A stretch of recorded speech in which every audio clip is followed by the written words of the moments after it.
Hey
guys, how's it going? Andrew Baena here. Today I will finally be reviewing my Fast Guitars Roamer 8-string model. So I've had this guitar since I think April or May, so I've had it for a few months now.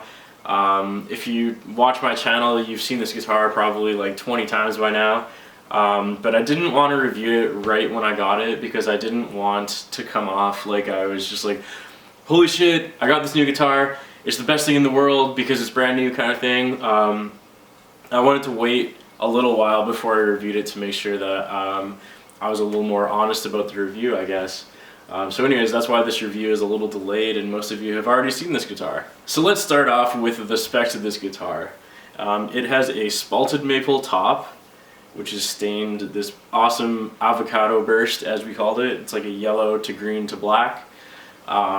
It's got a swamp ash body, which is awesome because it makes the guitar super lightweight. The body is also chambered, which makes it even more light. It's got an ebony fretboard, slanted block inlays that match the fan of the guitar, which is awesome. What else? We got a roasted maple with wenge? I'm not sure how to say that properly. Still, roasted maple with wenge stripes on the neck. Headstock is the same. And we got some Hipshot grip lock tuners up here. And what else we got? We got some custom shop bare knuckle cold sweat 8-string pickups. So these were custom ordered to match the exact slant of this guitar. And I guess the final feature would just be that this is obviously a fan fret instrument. So it's 25.5-inch scale length on the high E and 27-inch scale length on the low E. Other than those features, it's just got a 3-way pickup switcher, tone knob, volume knob. Kept it pretty simple with the controls because I don't really use them all that much. Most of the time I'm on my bridge pickup with the volume fully on. I don't really do too many leads, so yeah, nothing fancy there. So this guitar is by far the best guitar that I have ever owned in my entire life. It's been an absolute joy to play since I got it, and it's still my favorite guitar to pick up, even like I said 3-4 months later.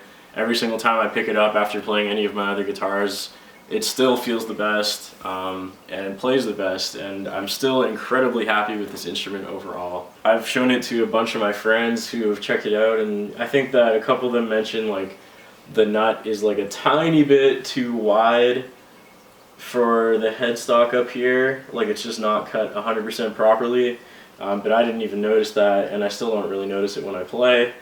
The only other thing that I maybe could notice is that the strings are like the tiniest bit off of the screws on the pickups, but only on the high E string. All the rest of them are perfectly fine. Again, it doesn't really make any difference in how it sounds in my opinion. It's just a very, very minor cosmetic flaw. that really doesn't matter, and you would never notice it unless you're specifically looking for things wrong with the guitar. As for playability, it plays fantastic, zero issues. These hipshot locking tuners are amazing, and they should be on every single guitar that anyone owns because they stay in tune and do not move. I very rarely have to tune this guitar up during practice or live. It pretty much stays in tune all the time, and it's awesome. These hipshot single bridge pieces are pretty good too.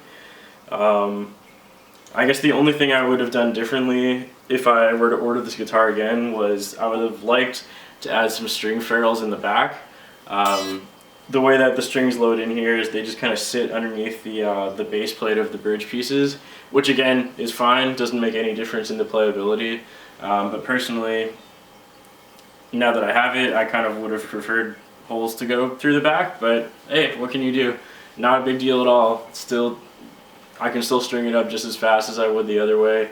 More of just a personal preference that I didn't think of at the time when I was ordering it. Yeah, so I honestly don't really have anything negative to say about this instrument. There's like one or two very minor cosmetic flaws, as I said, and one thing, the string ferrules, that I wish I would have done differently maybe. But other than those very small things, this guitar is amazing. I've put in another order for a second fast guitar actually. The next one coming up is not this body shape, and it's a 7-string, but still I had just like a fantastic experience with fast guitars, and I bought another one really quickly after I got this one. That's pretty much all I have to say about this instrument. It's fantastic. If you want to learn more about fast guitars, check out the description below. I've got a link to their website, their Facebook page, and all that good stuff where you can find out pricing information and what options you can pick if you want to order one of these or one of Fast Guitar's other models. So thanks so much again for checking this video out. I really appreciate it, and if this is your first time seeing one of my videos, please hit that subscribe button, and I will see you next week with another brand new video. Thanks again.